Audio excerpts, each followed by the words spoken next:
Good morning, Mr. Fish. Can you hear me?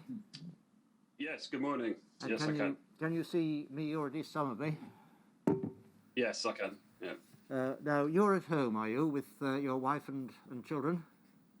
I am. My wife's taking her to the park for the morning session, so hopefully it'll be quiet. Right. Whenever we have a break, just to tell you now, you're not at liberty to discuss the evidence you have given, or you think that you may yet be asked to give with anyone, your wife, your child, anyone else, but you can talk about anything else you want. Okay. Thank you. And indeed, I mention it now, we'll take a break so that you know this morning at a time which will cover 12 o'clock for those who, I don't know if you yourself wish to, but for those who wish to join the national observance of the memorial for the anniversary of the first lockdown. Okay. Now, you're talking to an audience which is in part here, a small part. We have 8 members of the inquiry team, one of whom is Mary, who will ask you to take the oath in a moment or two, one of whom a name you'll hear is Shumik, who will make sure that you get the right documents to look at on your screen. But the much wider audience, numbers just over 200 normally, it may be more, and they are watching from their own homes or elsewhere remotely, and it is to them largely that you will be talking. Okay. Okay? Mr. Richards will ask you the questions once you've been sworn.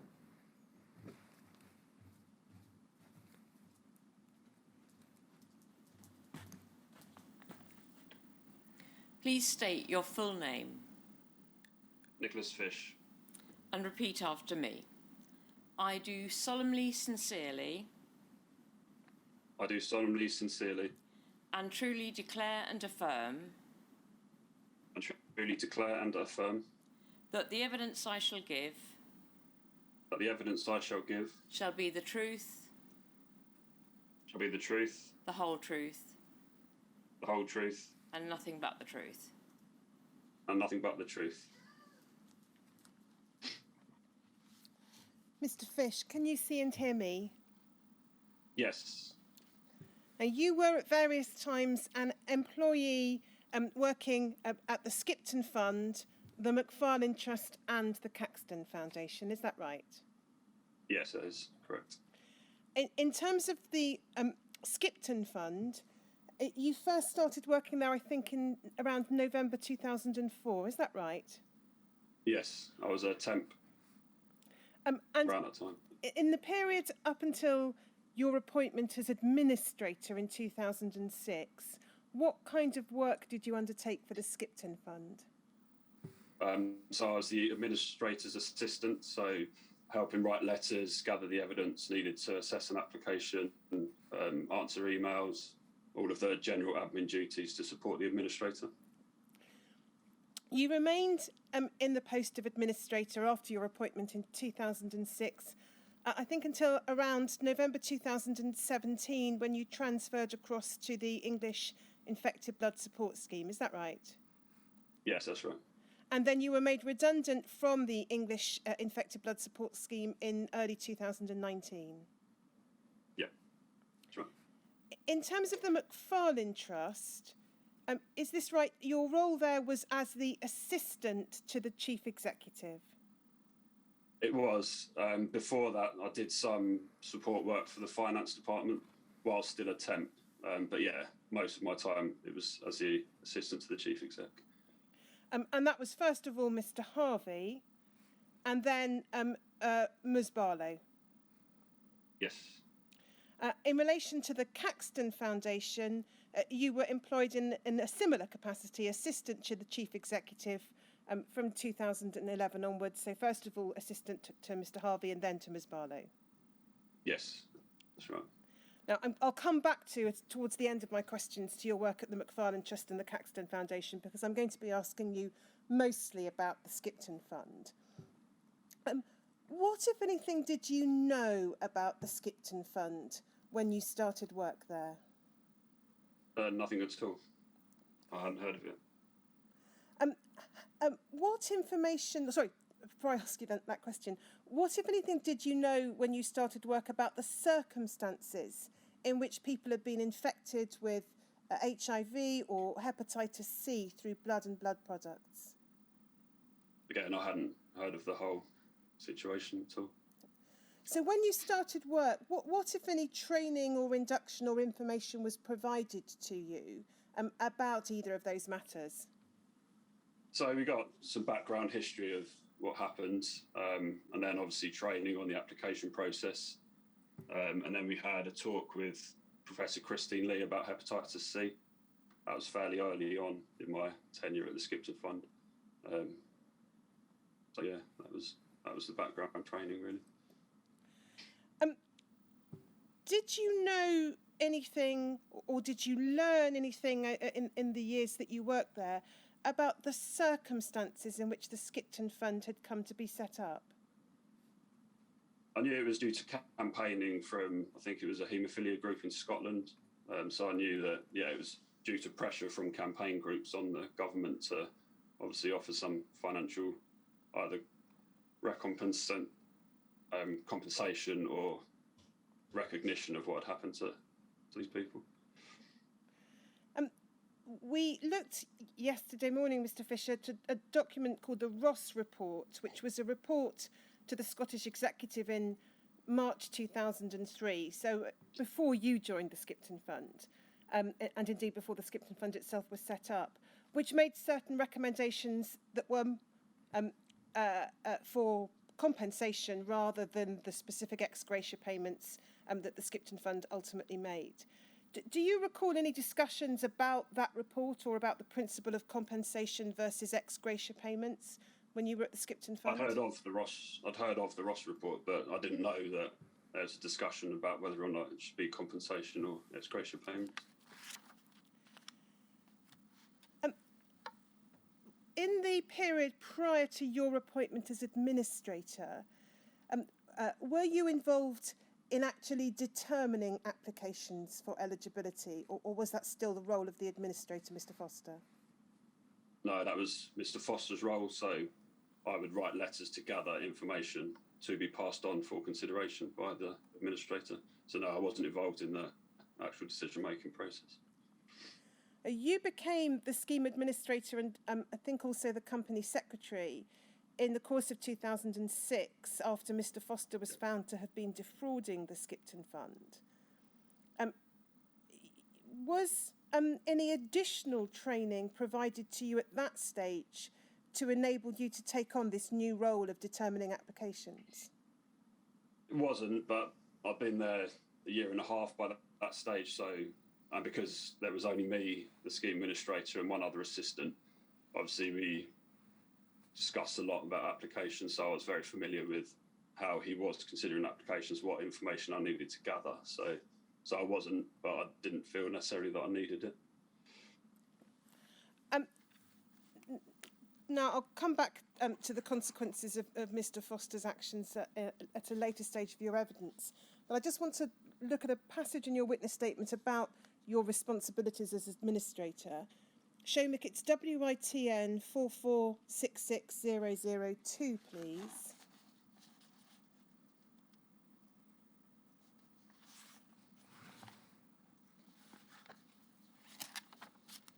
And if we could go to page 5, so this is your statement, Mr. Fish. Yeah. We look towards the bottom of the page, paragraph 13.1. You set out there what being scheme administrator and company secretary entailed. You say you were responsible for administering the scheme as set out by the Department of Health, which included liaising with applicants and doctors regarding their applications. I'll come back to the application process, Mr. Fish. Making decisions on applications jointly with one of the directors. Again, I'm going to ask you about that in more detail. Managing scheme assistants. How many scheme assistants were there and what was their role? So that fluctuated depending on, obviously, if there have been changes to the scheme. So usually it was just one, The maximum I think we had at any one time were 4, and that was around 2011 when the major changes came in. So generally it was between 1 and 4, and their role was similar to what my role had been previously, writing letters, answering telephone calls, dealing with emails, and just generally gathering information for the application process. Was it ever the function of the scheme assistants reporting to you as administrator to themselves take decisions on eligibility? No. Then you refer next to providing feedback, statistics and forecasts to the Department of Health. What kind of feedback, statistics or forecasts were you required to provide to the Department of Health? So monthly statistics about the total number of applications received, number pending, number paid, number declined, number that have gone to appeal. So basically a summary of all of the application statuses, and that was on a monthly basis. And forecasts, we used to get money, I think it was quarterly in advance. So I would do a forecast for the number of applications we expected to pay for that upcoming quarter, and the Department of Health would then pay that money over so that we had it ready to make payments. And then top of the next, we've got it on screen, thank you. General admin duties associated with administering a scheme, keeping the application form and guidance notes up to date, content of the website, and company secretary responsibilities. And then you say you also became the secretariat to the Independent Appeals Panel. I'll come back later to the panel itself, but what, in broad terms, was your function as the secretariat to that panel? So if somebody requested an appeal, I would create their appeal file. So I would make copies of all the documents that we'd received for distribution to the panel members in advance of their meeting. So obviously they had a full record of what the Skipton Fund had received. And then if there was further information, quite often the chairman would do a preliminary look of cases. And if he thought there was further information that might help with the application, I would send those letters out to the appellants, asking them to provide the additional information. Did also you, after meetings, the same. Did you attend the meetings of the appeal panel? No. And were you responsible for drafting the decisions of the appeal panel? No, they were drafted by the chairman and then they would be posted by me. Now, and we would take a copy for the file as well. In terms of your role in determining eligibility, the inquiry understands that it was also a requirement that one of the directors of the Skipton Fund sign off on the decision, if I can put it that way. Is that correct? Yeah. Yes, that's right. Prior to the appointment of a medical director, and I think the first medical director was Professor Thomas, from whom we're hearing tomorrow, how did that sign-off process work? What was the director's role in the decision-making process? So they would visit the office usually once every week or two. We'd have a pile of applications to consider. On the front of each one, I would usually summarise the key points as I saw them, and then we would discuss together whether or not we could approve the application. So is this right? The decisions on eligibility were usually joint decisions as between you and the director, rather than you taking the decision and then it simply being approved by the director? Yeah, definitely. I mean, we had obviously straightforward cases and difficult cases. So if it was a straightforward case that was declined, that wouldn't necessarily need to be seen by a director. For instance, a natural clearer where the doctor had ticked yes, they were antibody positive, and then no to the next 3 questions. So they weren't currently PCR positive, and there was no evidence that they'd been chronically infected. So those ones wouldn't need to be seen by a director. But yeah, any borderline ones or approvals, it was a joint decision. Was there any guidance as to the kind of cases that would need to have a more detailed discussion with the director, or was that very much left to your judgment? Yeah, that's left to my judgment. In your witness statement, I don't think we need to put it back on screen, but you said that in the more difficult cases, the views of the medical directors were very important. In the years prior to the Skipton Fund having a medically qualified director, what would happen in those more difficult cases? What would the process be? So one of our directors, Elizabeth Boyd, had contacts with the Royal Free. I believe she used to work there. So she would be able to refer any cases to medical experts at the Royal Free Hospital, and then she would bring back the advice to the fund. Now, how did that work? Did you ever learn which doctors at the Royal Free Hospital were being asked to express a view? No, not specifically. I think it was Professor Jashako, I believe. But then he was a liver specialist. I think she worked in the haematology department. So, no, I didn't know exactly which doctor had been spoken to in every case.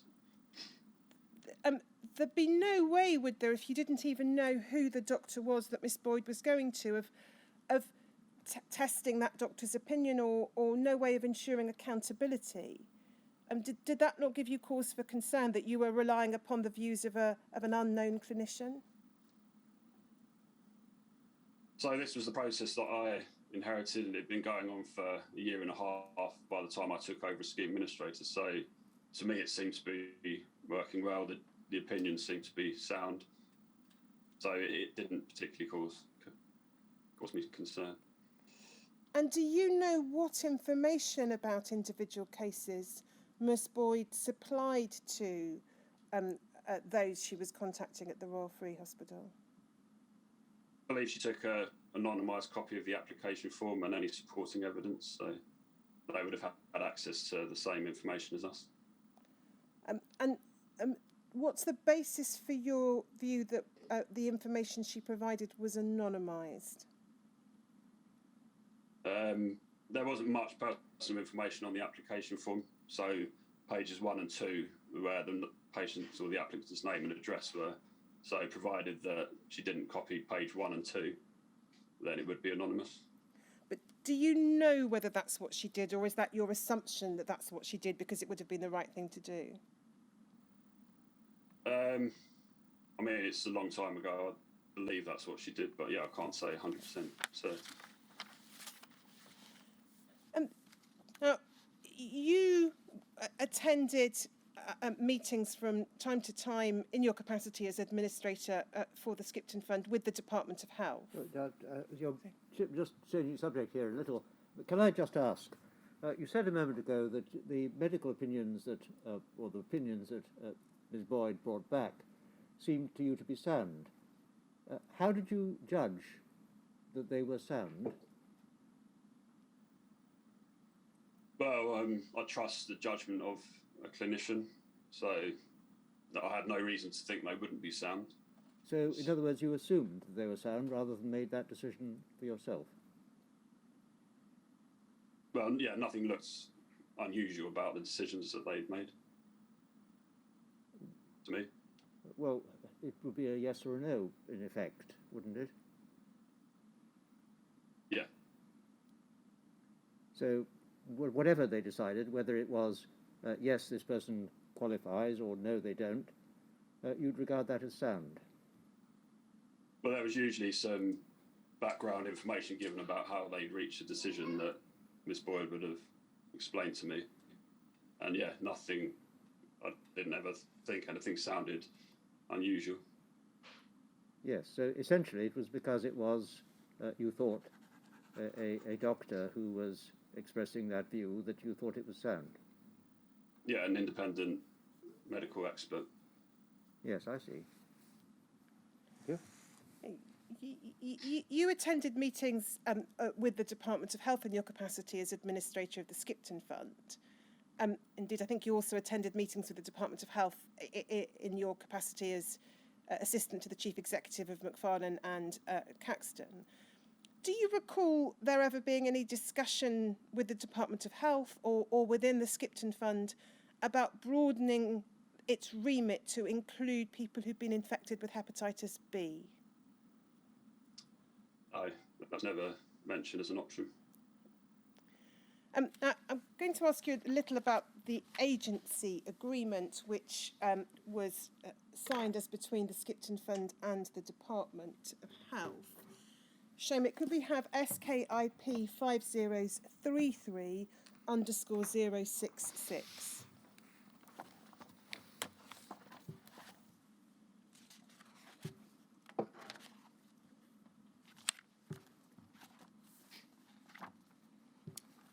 We'll see that the date of that is the 22nd of May 2007. So that's nearly 3 years since the 5th of July 2004 date when the Skipton Fund began operating. Did you gain any understanding as to why it took so long for there to be a concluded agency agreement? No, I know it's to do with the lawyers back and forth between solicitors, but I'm not entirely sure what could have caused such a huge delay. It was always a source of frustration. I didn't know why it was taking so long. Do you recall you having any direct involvement in the drafting of the agency agreement or in discussions as to what it should contain? No, just proofreading before final sign-off, but no, not the content. I wasn't involved in that. If we go to... Shomik, it's page 7, I think.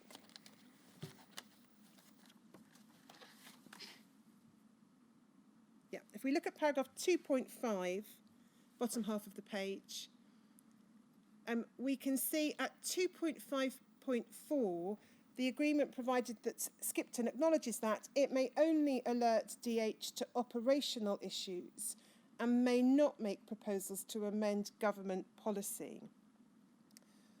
What was your understanding of the kind of operational issues that could be raised and the kind of policy issues that couldn't? So operational issues would be things like if we thought we needed more staff, for instance, if there had been a change to the scheme and we felt we were understaffed. So that would be the sorts of operational issues we could raise.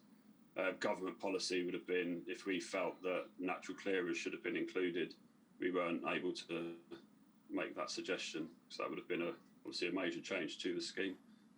So anything like that, we were unable to make recommendations or even give our opinion. Did you know or ever gain an understanding as to what had been the genesis of this provision? No, not really. I guess maybe they considered it was the scheme that they designed and we were the agent company to administer the scheme as they designed. So perhaps they didn't want us making recommendations about the scheme, as it was ultimately their decision what the rules were. Now, you've referred to there being major revisions in 2011, and we know that there were some other revisions at different stages of the Skipton Fund's history. Did you or the directors ever have any input or influence about those revisions and the terms upon which they should be made? No. So in the lead up to the decision, they would be gathering statistics, which we knew they were using to assess what changes they might make to the scheme. But no, in terms of suggesting what they should do, we had no influence at all. We can take that down. Thank you, Shomik. Can you give us a rough idea as to how often you attended meetings in your capacity as administrator of the Skipton Fund with the Department of Health? So prior to 2011 and the lead up to those changes, it would have just been an annual meeting, mainly to discuss the statistics and how the fund was. Leading up to the changes in 2011, there were definitely more frequent meetings where they would discuss some of the options they were considering, as well as requesting additional statistics or more frequent statistics, which I guess they were using to probably cost out different options. So yeah, we met more frequently leading up to changes. Did you ever make minutes or some other form of notes of the meetings that you attended with the Department of Health? Yeah, we would take informal notes, and then I believe they took their own version, and then we'd agree upon a joint version after the meeting. They weren't formal minutes, they were more notes. If we go to your witness statement again, so Shomik, if we can have WITN 4466002, please, and go to page 8.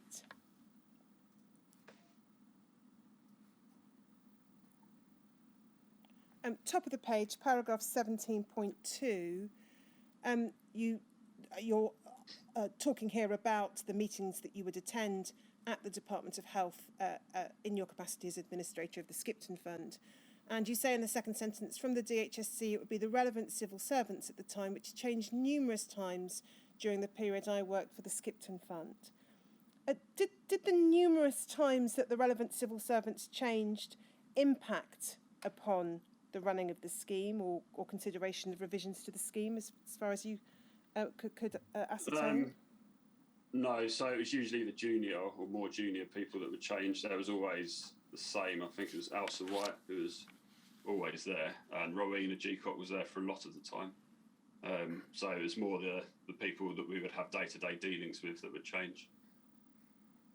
So no, I don't think there was always a consistent civil servant. And then in the next paragraph, you refer to, as you did a few moments ago, there being periods where more regular meetings occurred because the department was considering changes to the scheme. How much notice were you generally given of proposed changes to the scheme? Yeah, so in 2011, we knew roughly what they were considering, an increase to the stage 2 payment. We actually found out the day before what changes were being made to the scheme. So we weren't given any notice at all, which was very difficult. And how did that impact upon your ability to implement the changes or relay them to potential applicants? Yeah, so the next day was very stressful, and we obviously had to quickly appoint further assistants.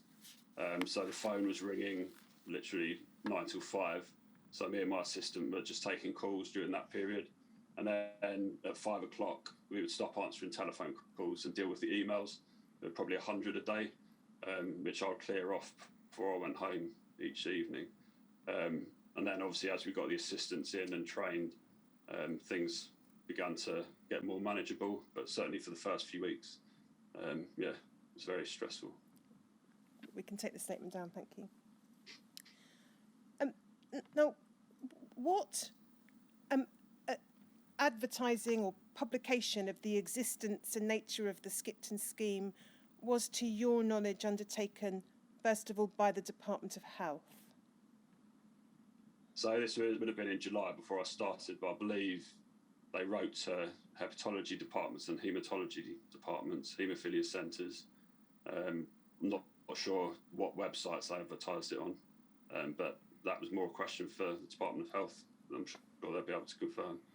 But yeah, I believe they wrote to hospitals to inform them of the scheme. After that initial exercise, what, if any, attempts were made by the Skipton Fund itself to advertise its existence to potential applicants? So changes to the scheme, we would advertise those on our website, but I believe the agency agreement actually prevented us from advertising changes. There's a clause in there somewhere, I can't remember the number. So we left that to the Department of Health. So would this be correct that the Skipton Fund itself didn't, for example, establish a chain of communication with hospitals or relevant medical bodies or societies or relevant patient bodies or societies? No, that was the Department of Health.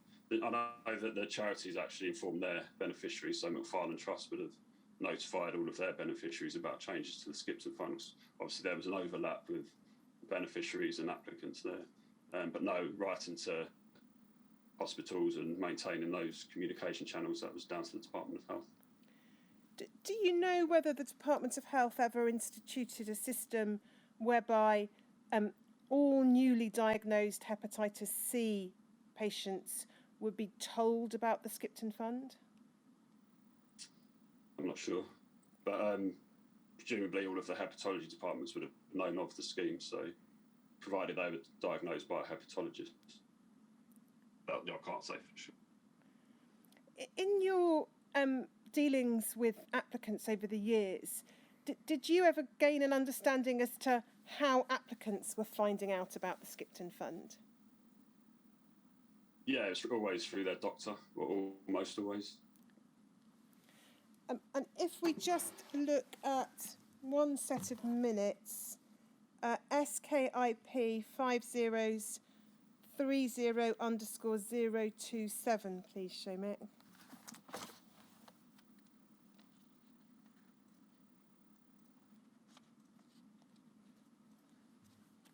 So these are minutes of the meeting of the Board of Directors of Skipton, 5th of October 2006, and we can see that you're in attendance. At that point, you're the acting scheme administrator, so Mr. Foster's been dismissed, and this is before I think your permanent appointment was confirmed.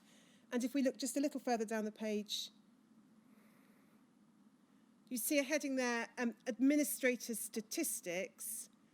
Gordon Clark asked if there was any way of knowing the proportions of haemophiliacs paid from each of the 4 areas of the UK, to highlight any areas where the existence of the Skipton Fund needs promoting.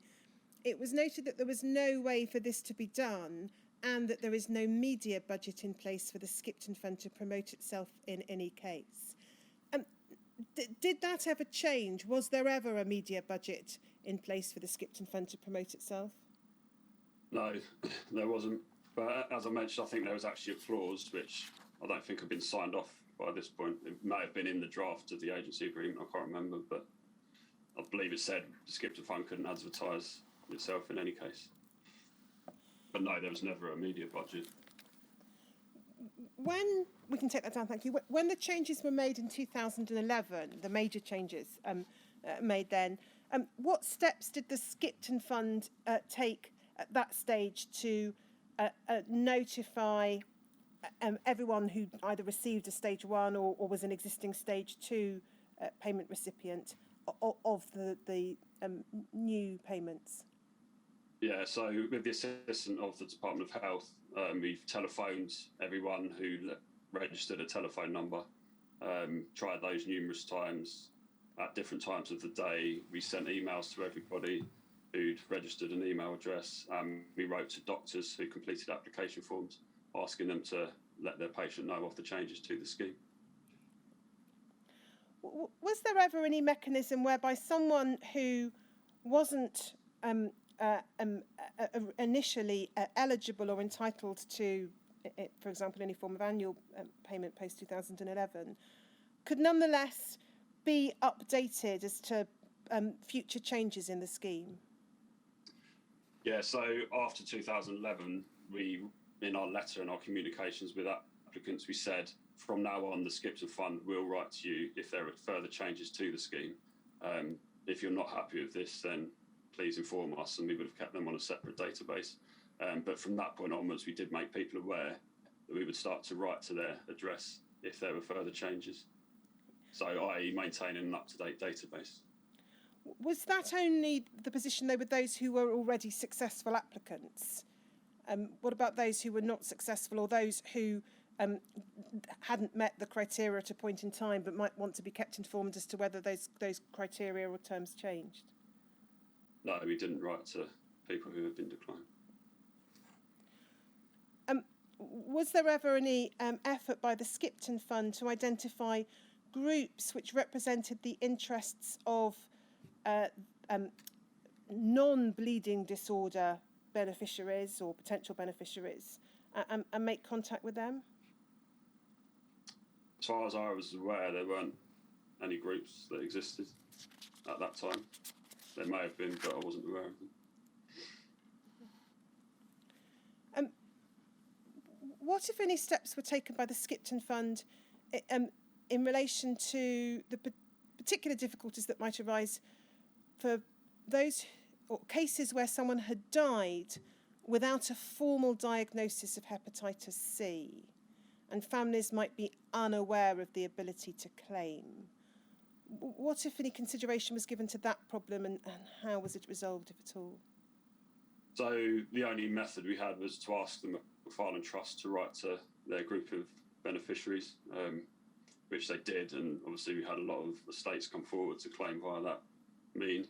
But other than that, we had no access to such databases where we could have pursued that ourselves.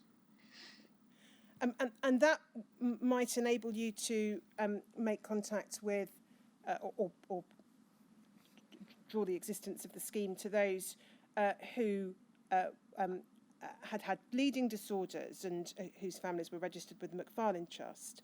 But would this be right then for those who did not have a bleeding disorder or who had had a bleeding disorder but were not a McFarlane Trust beneficiary?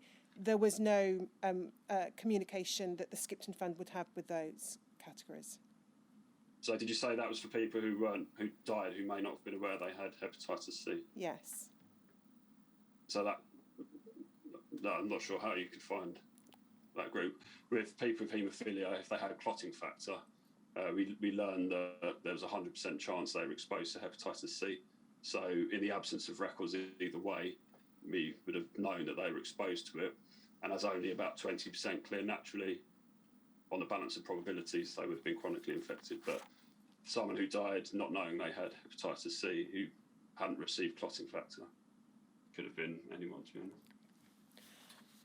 I'll ask you a little more about the implications of the fraud perpetrated by Mr. Foster, your predecessor as scheme administrator. Did you gain any understanding as to how that fraud was able to occur? Yeah, so he was actually using similar bank accounts to make the payments to himself. So we managed to trace all of the fraudulent claims that he'd made, and he was essentially filling in a fake application, always with the same doctor's name on the back, and just circling the correct answers to enable an application to be paid. So he was essentially taking forms away and filling them in fraudulently, making people up and putting an account down that he had access to. Now, if we look at SKIP 5025_102,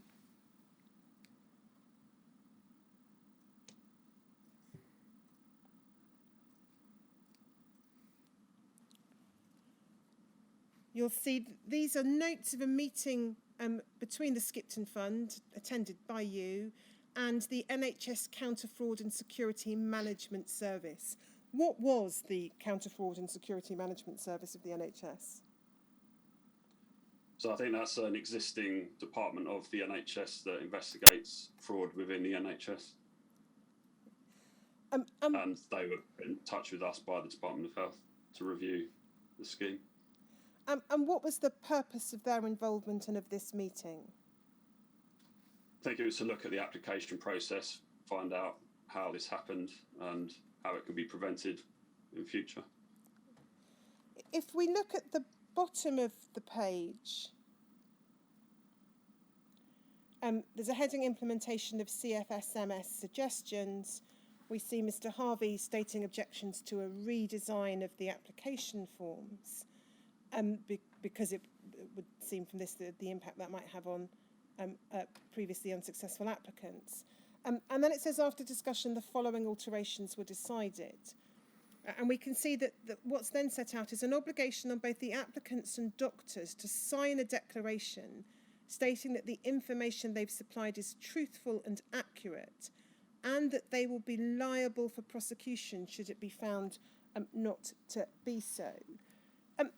Was any consideration given as to whether that might be thought to be somewhat off-putting, both for applicants and clinicians, neither of whom as a category had been in any sense responsible for Mr. Foster's fraud? I believe the Counter Fraud Security Management Service were quite adamant about the wording of that declaration, so I didn't feel like we had a choice to say we didn't want that in there. Is this right, that there wasn't any evidence of either applicants or doctors making any attempts to be untruthful or mislead or defraud the Skipton Fund? the fraud had been perpetrated solely within the Skipton Fund itself by its administrator? No, but then I suppose you wouldn't have known unless we discovered that there had been fraud. So, but no, not. I didn't know of any, obviously. If we go to SKIP, Just for clarity's sake, because of the transcript, the question was the fraud had been perpetrated solely by within the Skipton Fund itself by its administrator. The answer first comes no. You mean, I think that's correct, solely by the administrator within the Skipton Fund itself? That's correct, and I didn't know of any applicants to making fraudulent applications other than the Foster discovery. And if we go to SKIP 5031_163,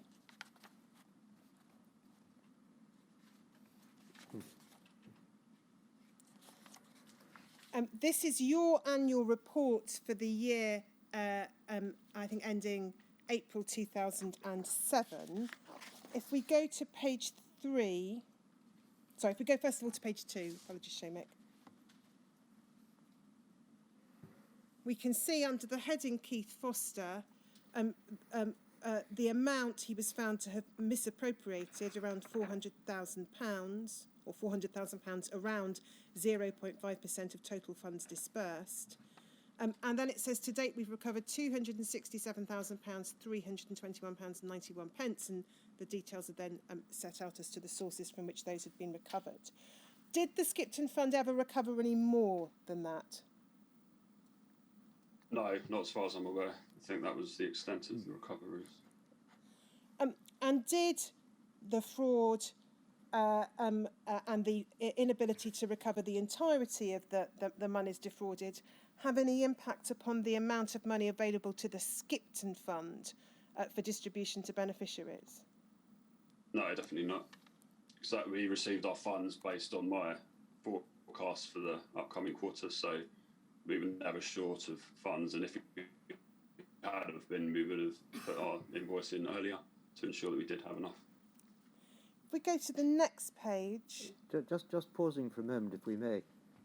Do you know anything, or did you learn anything about the circumstances in which Mr. Foster misappropriated money from his previous employer, the British Association of Hand Therapists?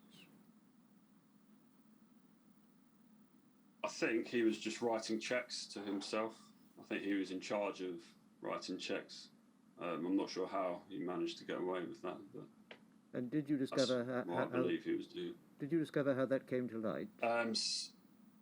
Yeah, so I think the way that we discovered the Foster fraud is because his previous employer was finding it very suspicious that they were getting regular sums of money that he was paying back to them after they discovered that he'd been stealing money from them. And then they looked up, I think, where he was currently working and saw that it was a payment scheme. So they put two and two together and informed the police, who then contacted us. And I think that's the reason the BAHT paid the money back to us, because they hadn't reported the crime to the police that he committed under their employment. I think they'd said to him, provided he paid the money back, they wouldn't inform the police. That's my understanding. I see.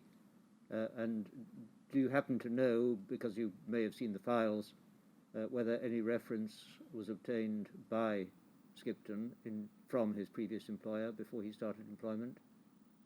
I'm not sure. That was before I started. If we go to the next page, please, Shomik. We can see under the heading Procedural Alterations a number of alterations made to the scheme following the discovery of the fraud, provisioned for by the applicant of the NHS number, and then the second bullet point is putting dates and initials of the applicant on all application forms. There's then the declaration that I've asked you about previously. But if we go over the page, in the top half of the page, we can see a more substantive change to the process, in the top paragraph, it says the forms also request that the completing medical practitioner encloses copies of medical records which confirm the HCV status of the applicant and that they received contaminated blood or blood products within the NHS prior to September 1991. And then it said in brackets, there's still a degree of flexibility regarding records. We'll look at the footnote in a moment. But do we correctly understand that a change that was instituted was that the medical practitioner completing the form now had to actually provide the patient's medical records, both in relation to their hepatitis C diagnosis and medical records confirming receipt of contaminated blood or blood products? Yeah, so whereas before they just had to say, yes, I've seen a copy of records confirming the Hep C status, we now ask for a photocopy of that document, and likewise for the blood transfusion. In practice, did you receive selections from patients' medical records made by the completing medical practitioner, or did you receive a whole bundle of medical records from which you were expected to try and identify the relevant parts? 90% of the time it was the relevant page. Occasionally a doctor would supply more comprehensive records, and we would try and find, and as we requested, it was the specific page relating to the qualifying treatment. And then we can see the footnotes. It says there's still a degree of flexibility regarding records, and if we go to the footnote at the bottom of the page, it says the directors are still able to exercise discretion where deemed appropriate. For example, in a case where an applicant's records show the extent of their injuries were such that a transfusion would definitely have been needed, although this was not specifically mentioned in the existing notes. The same applies where records confirm the diagnosis of a disease for which the treatment would have involved the use of blood products without them being specifically mentioned. Other examples might include the case of an elderly applicant who appears to have been infected long ago, and the records cannot be traced, but the clinician has no doubts of the source of their infection and has written a strong letter of support. Now, I'm going to come back to the question of medical records and burden of proof and so on, Mr. Fish, but whilst we're looking at this document, why, in the first example given, is the word definitely there, bearing in mind you were applying or were supposed to apply a balance of probabilities test rather than requiring something to be established definitely? So in case of a one-off transfusion, I don't know the exact stats, but I think the chances of, obviously it varied depending on what year you received the transfusion. I think it was something like 1 in 200 or 1 in 2,000 chance of it being contaminated with hepatitis C. So obviously where we have definite records of a transfusion and the doctors confirm no other risk factors, then we assume on balance that was the probable source of infection. How would you, as administrator, or your directors, who at this stage were not medically qualified clinicians, or did not include any medically qualified clinicians, how would you judge whether this was a case in which the extent of the individual's injuries were such that a transfusion would definitely have been needed? So in terms of injuries, yeah, we might needed to have consulted a doctor via Elizabeth Boyd. For certain conditions, it was easier. For instance, if somebody had been diagnosed with leukemia, we know that would have always required treatment with blood or blood products. But in terms of injuries, not sure there were all that many of these cases, but yeah, we would have referred it to medical specialists via Elizabeth if our own search wasn't conclusive. The last example given refers to, as an example, a case of an elderly applicant who appears to have been infected long ago. Clinician has no doubts of the source of their infection and has written a strong letter of support. What would be the relevance in this context of an applicant's age?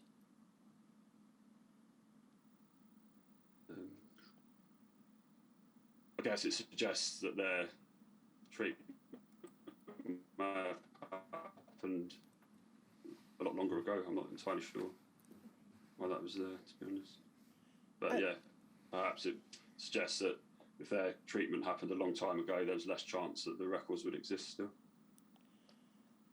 And then the term uses the clinician has no doubts of the source of the infection and has written a strong letter of support. Again, in the context of a scheme that was supposed to assess applications on the basis of what was probable, can you assist with why the terminology of no doubts or strong letter of support is in there? Is that the same reason of a one-off transfusion? Obviously, many thousands of people had transfusions and didn't contract hepatitis C, so one of the minimum requirements was evidence of a transfusion to be able to assess the balance. I don't really understand. I don't understand that answer.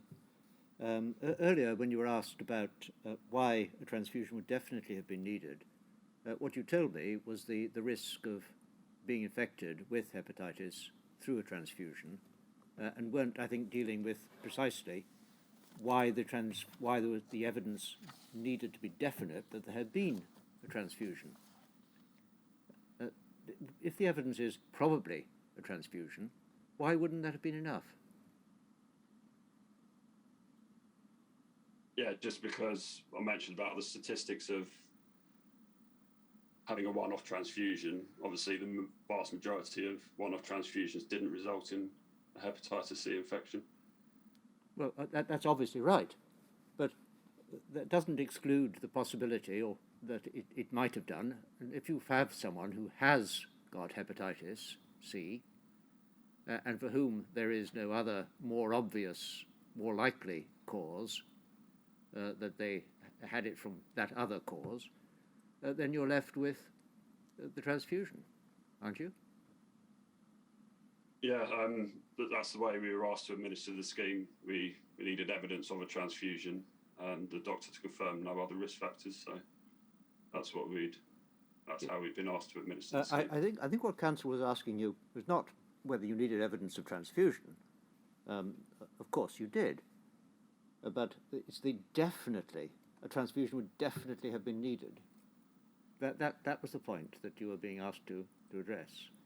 But I'll leave it there and let counsel continue.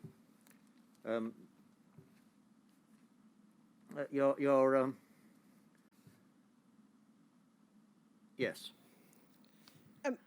Want to look at a document the following year also on the subject of records. So it's ABMU 5013.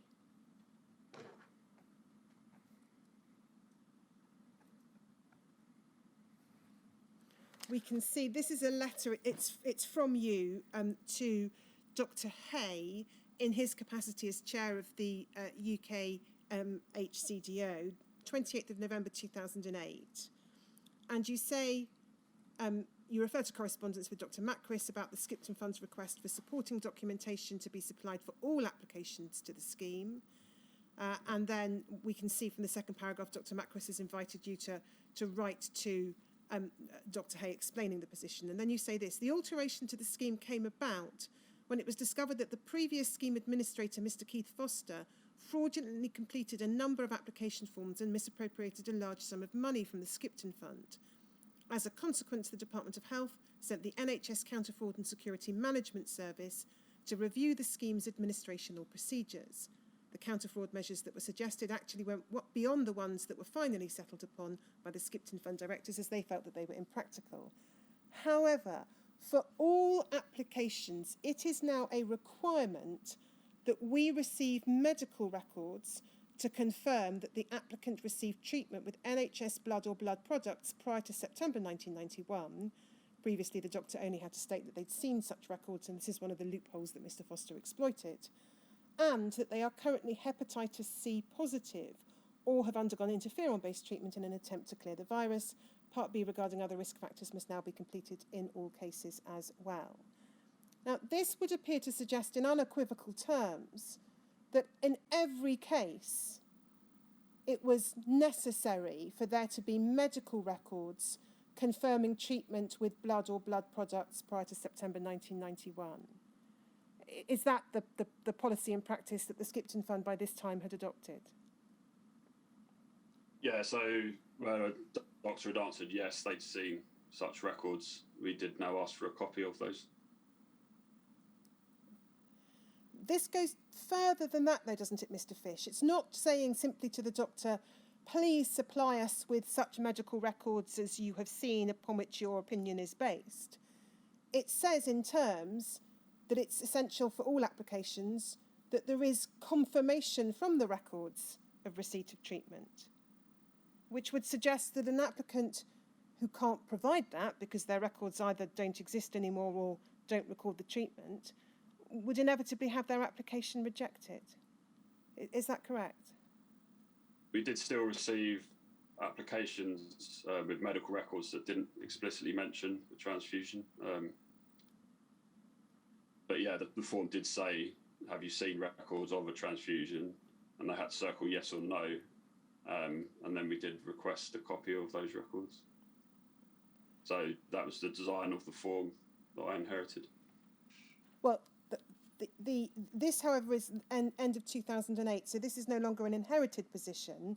This is a change, is it not, which the letter suggests as a change at the instigation of the Counter Fraud and Security Management Service in response to Mr. Foster's fraud. No, so on the previous form, they did still have... The doctor had to say they'd seen such records. So if they were previously answering yes, but the records suggested a possible transfusion, presumably they would have sent those in instead of records showing a definite transfusion. And we did get very many applications where that was the case. So I was essentially asking them to provide a copy of what they previously had to have seen, said they'd seen. Okay, well, I'm going to come back to the question of records again in a little while. But just stepping back and looking at the changes overall that were instituted in response to Mr. Foster's fraud, it's correct, isn't it, that fraud by an employee of the Skipton Fund resulted in more onerous requirements on innocent applicants in terms of what they had to produce as part of the application process? Hopefully it didn't make much difference. The doctor had to photocopy the records that they previously said they'd seen. So I'd like to think it didn't cause any additional work for the applicant. Okay, well, we'll perhaps, I think, look at that again when we look at the application process in a little more detail. I want to come on to some other aspects of the application process first of all. Can you, actually, we'll do this by reference to a document. Can we have the SKIP 5031_248, please?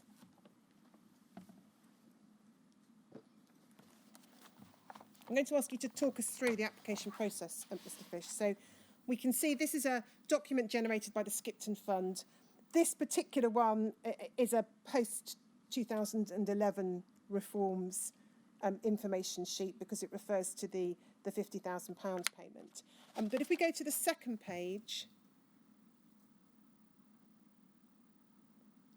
we can see it sets out there how do I apply, refers to completing an online registration form or applying direct to the Skipton Fund.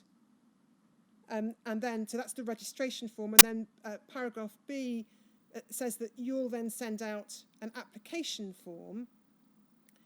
There's a small part of the form completed by the applicant, and then this goes on to explain that the rest of the form will be completed by the doctor. Is that correct? Yeah, that's right. And if we go to the next page, we just look, it's about halfway down the page, just a little bit further down. You see a question there, can I see what my doctor has written about me on the application form? And it says you're entitled to see the answers your doctor has made to the questions in the application form if you want this information, you should ask your doctor. So, is there any reason why the process was designed such that the applicant wouldn't automatically have a completed copy of their application form? I'm not sure, but we certainly would send copies of forms to applicants on request, and any unsuccessful application, they had their form returned to them. And any time we wrote for more information, we either the ones that were approved, that they wouldn't have seen the form unless they asked for a copy from us or their doctor. Now, can you just talk us through the process in a typical case? On receipt of the application form, which you'd receive typically directly from the clinician, what would you do? So first of all, we'd have a look to see if there's any missing information, and if there was, we'd write back. And if it would have been completed by, say, a GP or a hepatologist, and they said no, they haven't seen any records, then we'd write to the applicant and ask them to check with a GP or their hepatologist or their haematologist or both. So we'd write back to gather further information if anything was missing. If everything was complete and it was one that could probably be approved, then I would put that to one side to be discussed and signed off by a director. If it was one that was, for instance, a natural clearer where it could be rejected without needing to be seen by a director, then I would put that rejection letter together. And any that were borderline, they would be in a separate pile to be discussed with a medical director or a director, or to be referred to a doctor by Elizabeth. If we could then look at NHBT 00907338, please, Shomik.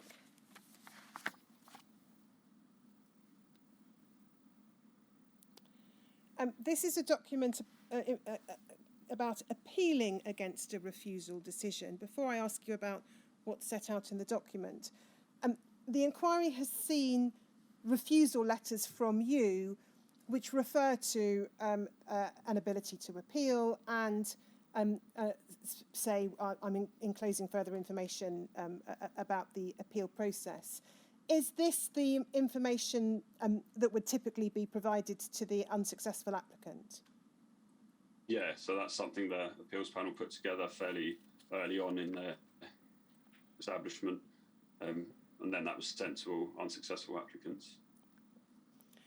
Now, we can see here, under the heading Missing Records, the panel guidance identifies as the most common reason for an initial refusal the absence of documented records, either because there are records but they don't mention the transfusion or other exposure, or the records are lost or destroyed. And it then sets out various recommendations to the appellant to try and get whatever they can about hospital records, to ask their GP to look back through GP notes, and if records are not available, to obtain and produce a letter to that effect from the hospital records department or your GP. Why was that not already part of the process for the application at the first stage, so the application that was being considered by you and a director? Yes, so if there were missing records, we would have written something very similar, explaining where the or who the applicant should approach to try and obtain. So we're now missing bits of Mr. Fisher's evidence. We've got an audibility problem. Patchy sound. Shall we just take a short break and see if we can get it secured? I think we should, because previously we've not missed any of Mr. Fisher's words, but we missed some there. It's not Mr. Fisher's fault. There's obviously a problem it's obviously not, with the technology. Shall I try again? Can you hear me now? We can.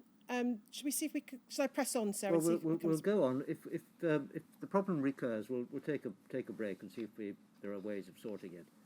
But it may depend, I don't know, upon how close you are to the microphone at your end. But let's keep going and see how we manage it. So, Just give Mr. Fish a moment.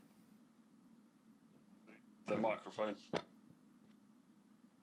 Okay, right. So, so such advice we would have put in letters to applicants. So if we received an application where the completing doctor had said they didn't have access to the records or they hadn't seen them, we would then write similar advice in our letters to applicants. So we would say, this is what this doctor has said, they've not seen or not got access to any supporting records. We suggest writing to your GP or a previous GP that you may have been registered with, etc. So similar advice would have appeared in individual letters to applicants. what we then see in paragraphs 5 to 7 is the appeal panel inviting the applicant to provide a personal statement, giving in as much detail as they can the operation, procedure, accident or illness which led to the procedure, when it occurred, why in their recollection the transfusion or other exposure was needed or occurred. Paragraph 6, any witnesses, get a statement from them. 7, photographic evidence of the operation or injury scar. Now, the design of the application form, as we've seen from the earlier document we looked at, didn't allow for this information to be provided, did it? It was largely an application form completed by the clinician. Yes, yeah. Why was there no provision in the application from the outset for the kind of information we see set out in paragraphs 5, 6 and 7 here to be provided? So I wasn't involved in the design of the scheme or the initial forms. By the time I was the administrator, it was 3 years later. So that would have been the Department of Health, presumably their decision. I'm not entirely sure, but they set the scheme up in this way that we were to look at the medical evidence rather than personal statements. So it's your understanding that the way in which the scheme was administered at the application stage, so pre-appeal, was determined by the Department of Health? Yeah, that's my understanding. I want to suggest to you that there are 3 possible consequences of not providing for this kind of information to be considered at the application stage, and see if you agree or have any comment. The applicant could provide this information at the appeal stage and might succeed, but a consequence of that might be that individuals who were in dire financial straits had to wait longer to receive payments for which they were ultimately found to be eligible. Would you agree that that was a problematic consequence? Yes, it's possible. Yeah. Secondly, people who may have been very ill, experiencing debilitating symptoms either of the hepatitis C itself or of their treatment for it, had to go through 2 processes in order to establish eligibility rather than just one. Would you accept that's, again, a problematic consequence of the way in which the scheme was run? Yeah, I would. And thirdly, people who might otherwise have been able to establish eligibility might give up having received an initial refusal because they felt too ill to appeal or felt that there was no point. And so they may have never received a payment to which they would otherwise have been entitled. Would you agree with that as a problematic consequence as well? Possibly, yeah. Hopefully didn't happen in many cases, but yeah, I would agree. It's possible. We can take that document down, thank you. I might need to come back to parts of it, but hopefully not.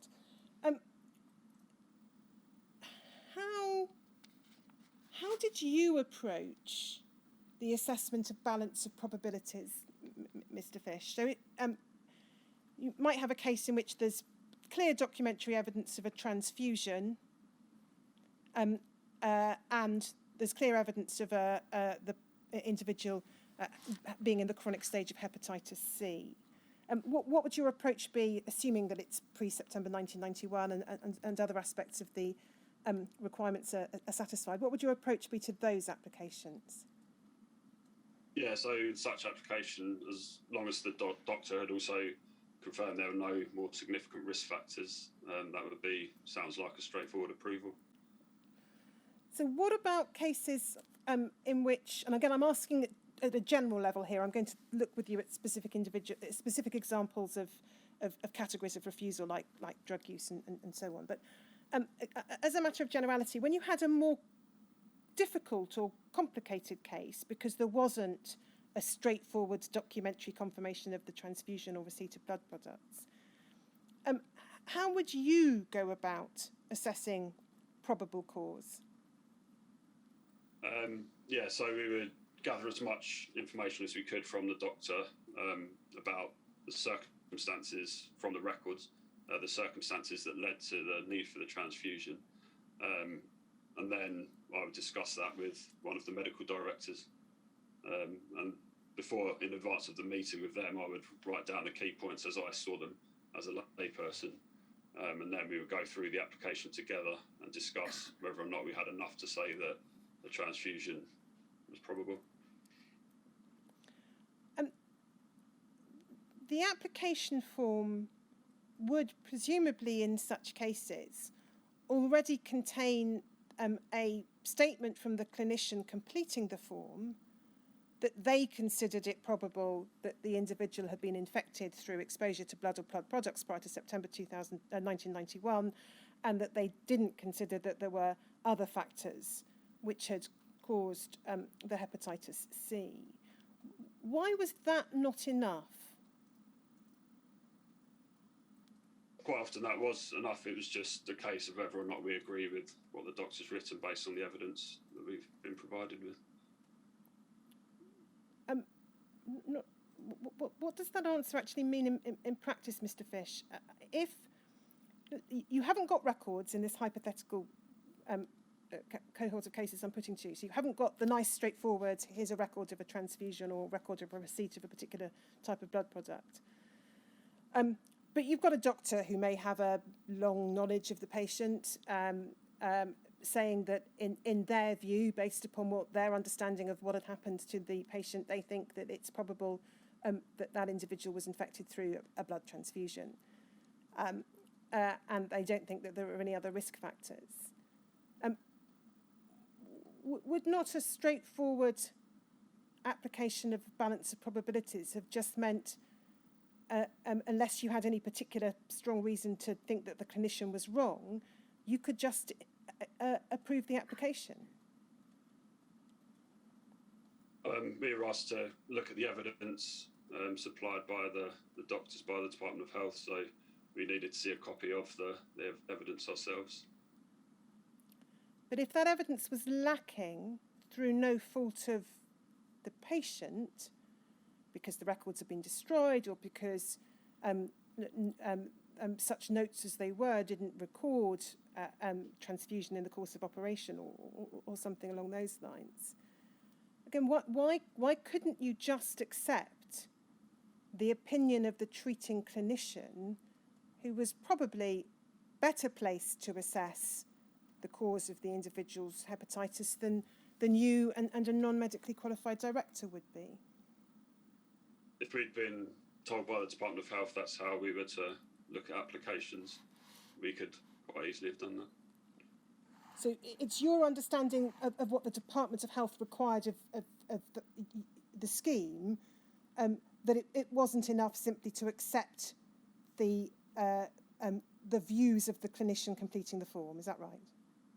Yeah, not without evidence from the medical records.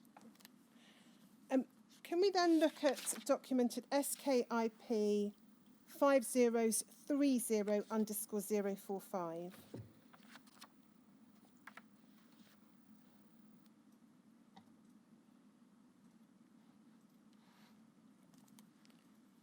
So, not quite sure why we've got. Oh, that's better. Thank you. So this is a document. It's a two-page document. It's not dated. But it's Skipton Fund guidance on assessing an application for the £20,000 payment. Now, can you recall what the genesis of this guidance was? Who produced it? First time I saw it was when you made it available to me as part of this inquiry. I hadn't seen this before. So it's not guidance that you were applying as a document when you took decisions? No, I'd not seen this before. Can I just ask you whether some of the things that are set out here reflect the way in which you approached applications, even though you hadn't seen the document itself? So if we look at the top of the page, it says evidence is defined as information on an application form, authentic documentation, e.g. from any NHS establishment, National Blood Service, etc., opinion, confirmation or signed authority from a practising clinician, or attestation by an authorising signatory that the claimant has no history of intravenous drug misuse. Now, this doesn't appear to contemplate as evidence, for example, the personal statement from an applicant, or a statement from an applicant's relatives or other witnesses, does it? No, exactly. Was the information that we see listed here as evidence, in practice, the only type of evidence that you looked at? Yeah, we were looking for evidence from NHS establishments or the studies. If we then go down to the bottom of the page, and I'm just going to take as an example what we see in section 3 of this document, which is said to be for non-haemophiliacs. As a question, is there any evidence to suggest that the claimant's infection occurred because of exposure to NHS blood or blood products before September 1991? If the answer to that is no, then reject the application. If the answer to yes is yes, continue with the section. And then we go over the page. We look at the top two questions. Is there evidence that a particular incident or course of treatment with any NHS blood product was responsible for the claimant's infection? Yes, continue with this section. No, reject application. Now, that would seem to suggest that the applicant had to produce evidence of a particular incident or course of treatment. Although you didn't use this document, was that in practice your approach? No, so there was another document you made available to me where they were suggesting we would have had to have gone, where someone had a blood transfusion, we'd have had to have gone back and asked about the batch number, and then the person who donated the blood, whether or not they were hepatitis C positive. So at one point it looks as if that level of detail was being considered by the Department of Health. But no, in practice, we didn't need it to be a specific blood transfusion that we wanted linked to the Hep C. It just had to have been treatment with blood or blood products prior to September 91. So if there were two incidents, we didn't need to establish which of the transfusions was the more likely. And then the next question is this. Is there evidence that a source of infection other than NHS blood or blood products could be responsible for the claimant's infection? And then if the answer to that is yes, reject application. Was that, as a matter of practice, the approach that you took? No. So if there was, for instance, a risk factor of a transfusion in another country as well as in England, we wouldn't exclude them from the scheme on that basis. Tattoos, we didn't tend to consider a greater risk factor than a one-off transfusion. So no, that's not. And are you able to assist us at all then with what the purpose or role or use was of this document? Not sure if this was something that was under consideration or if it was supposed to have formed the basis of how we assessed applications. Like I said, I haven't seen it until yesterday.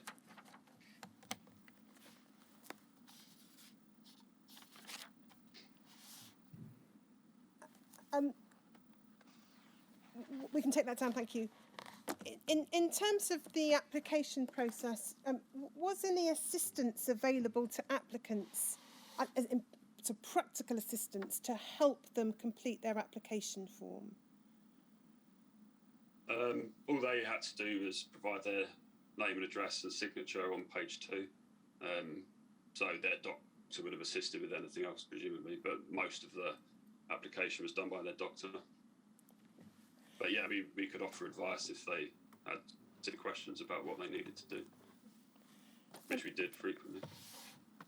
If we go to SKIP 5030_017, please.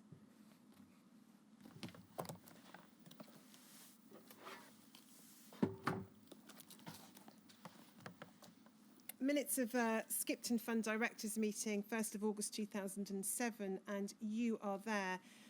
If we go to the bottom half of the page, you'll see under the heading Matters Arising, the second paragraph's headed New Application Form, and then there's a reference to there having been further amendments requested by the Scottish Executive. Are you able to assist with what amendments had been requested by the Scottish Executive? As far as I recall, that was all to do with third-party transmission, so there were specific requirements for if somebody who'd received a payment themselves infected someone else. I think they added in some additional conditions around that, cohabiting, that sort of thing. I can't remember the specifics now, but I believe it was all to do with that, third-party infections. We can take that down, thank you, Shomik. Was it ever part of the application and decision-making process for applicants to have to sign some kind of undertaking or waiver that they wouldn't sue the government or the NHS in respect of their infection? No, definitely not for Skipton. In terms of the appeal panel, there was a delay in its establishment so that its first meeting was not held until early October 2006. Do you know why that delay occurred? No, the panel was set up by the Department of Health. I'm not sure why. Was it correct as a matter of fact, though, that meant that there was effectively a backlog between July 2004 and October 2006? There'd been no means of appeals being determined? Yeah, definitely. There's about 90 cases, I think. You told us what you did as in your capacity as the panel secretariat. Did you actually make recommendations to the panel at all? No, just copied the file. There were no oral hearings held by the panel. Do you have any understanding as to why that was the case? No, I'm not sure whose decision that was. And then if we could go, please, to INQY 40245, please.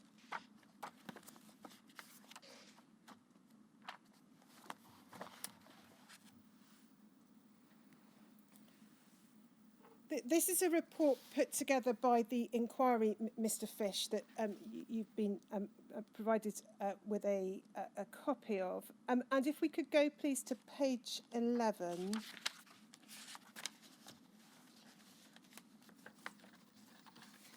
And paragraph 42, you'll see there the inquiry's analysis that the Skipton Fund Appeal Panel overturned 49.6% of the Skipton Fund decisions. Obviously, that's of decisions where there was an appeal. That's a fairly high proportion of decisions that are being set aside by the appeal panel.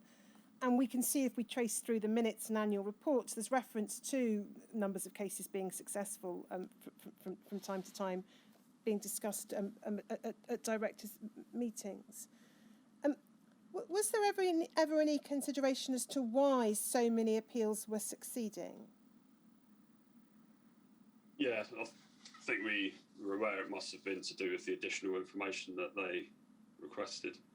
The Department of Health had access to these stats as well, but they didn't think to change the scheme.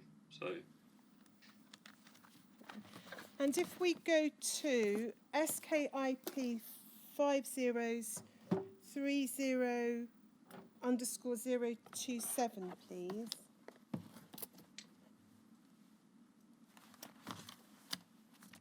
And so we looked at this in the context of the absence of a media budget earlier this morning.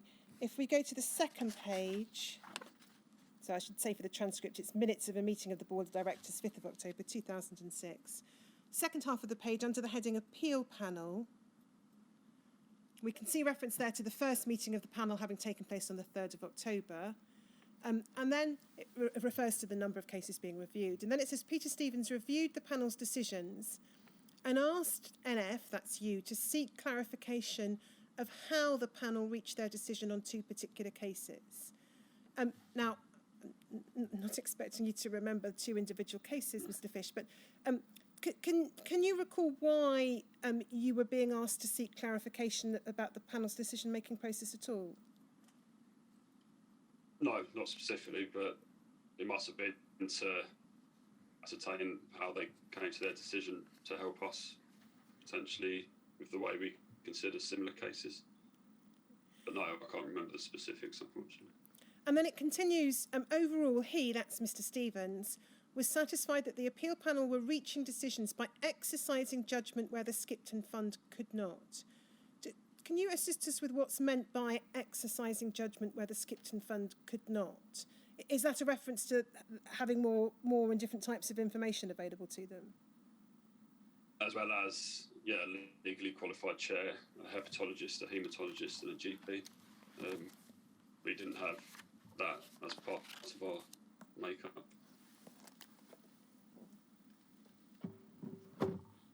We can take that down. What did you as administrator or the directors as directors of the Skipton Fund do in practice to learn from the appeal panel decision making? So yeah, after the decisions had been reached, I would review the applications and find out which ones had been approved and which ones hadn't. And did it ever occur to you or to your knowledge to any of the directors to go back to the Department of Health and say, look, the appeal panel's allowing applications because it's looking at a wider range of information than we're looking at the first stage. Can we change the design of the process so that we can look at that information at the first stage as well? That quite possibly is something that was discussed at the meetings that we held with them. But I can't remember specifically those discussions. But I'm sure it was mentioned. As I said earlier, they were aware of the appeals panel statistics of approvals and declines. I used to provide those on a monthly basis as well. So yeah, they were aware. Would you agree it would have been a good idea to reform the scheme so that you and the directors could look at the wider range of information from the outset? Yeah, that would have been helpful.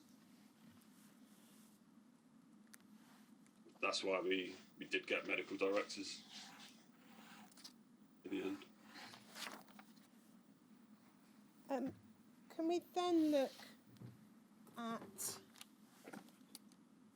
Sorry, I'm just going to take the reference, Mr. Fish.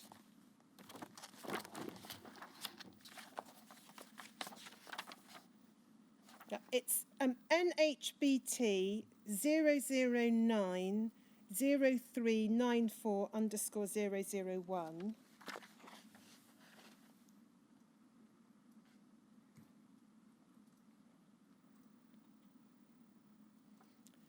And if we go to the next page, we can see that at the top of the page is an email from you dated the 31st of March 2007. Is that an email addressed to some of the members of the appeal panel? Yeah, that's the 5 members at the time. And it says, please see below the response I received from the chairman of the Skipton Fund regarding John's question of assessing applications on the balance of probabilities. And then you refer to a document and a document and reference the document having been amended to satisfy the Scottish Executive. And then if we look below, I think we see what is presumably the chairman's response to you, refers in the first paragraph to the agency agreement referring to balance of probabilities. There's then a reference in the second paragraph to the guidance notes for the application form. Third paragraph, he says, I've not kept all my jobs, so cannot show at what stage balance of probabilities raised its head. And then in the next paragraph, he says this, there are some quite detailed early notes dated the 2nd of October 2003, written by Martin, a Skipton fund director. That was Mr. Harvey, I think. Is that right? He was a director of the Skipton fund. Yeah. In which the following phrase occurs: this authorisation would confirm that the HCV infection was acquired either definitely or in all probability through NHS treatment with contaminated blood products, whole blood, or through tissue transfer. And then he goes on to refer in the next paragraph to there being some aspects of processing that have developed through experience of tricky cases. And then he says, he concludes that the balance of probabilities emerged during 2003-04 as our thinking about operational issues developed. It would have been shared with and accepted by officials. But he says he can't recall anything further in relation to that. No, but can I ask you, first of all, what the context for this inquiry was? It appears that there was some concern or difficulty in understanding how balanced probabilities should be applied. Is that correct? Yeah, I think the appeal panel wanted to know what we'd been told by the Department of Health about how we were to assess applications. So I think they wanted the background of how the scheme came about and how we were asked to consider claims. And we can obviously ask Professor Mildred about that later this week. But if we just look at the third paragraph on the screen, the reference to the phrase used by Martin Harvey, we see there in brackets the terms either definitely or in all probability. Now, it might be said that that's imposing a higher threshold than just more likely than not, which is what the balance of probabilities is usually understood to refer to. Do you have any observation in relation to that? Yeah, so in this case, definitely in a small percentage of cases, we had a look-back letter that the patient had received from the NHS, informing them that the batch of blood they received was infected with hepatitis C. So that was one of the cases that would be definite.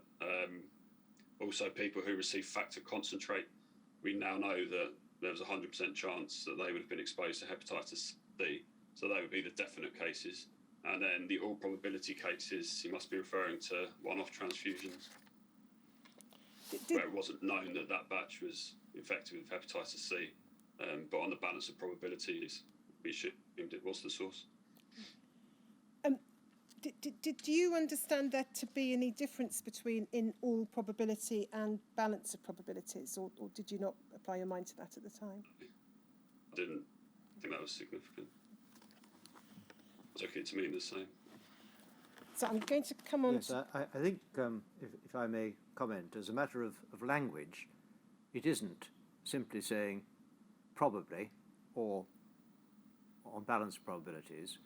The word all may simply be an expression which people do use in ordinary conversation, but it's a word of emphasis. And it. Yeah, no, I accept that. And I think if you look at, you didn't read it this way, I'm sure, but it does seem to me to suggest or hint at any rate, a higher standard than just probable. You can't help with anything other than how you saw things and did things. As a matter of expression, that's my current view of it, for what it's worth. Yeah, no, I'd agree that's badly worded. Should have said on balance of probabilities, or it was probable. So I note the time, and Mr. Fisher's obviously been giving evidence since 10. If we take a break now, that would enable those who wish to observe the minute silence at 12 o'clock to do so. Yeah, yes, well, we'll do so and come back at 12:05. So a break now till 12:05. Thank you, sir.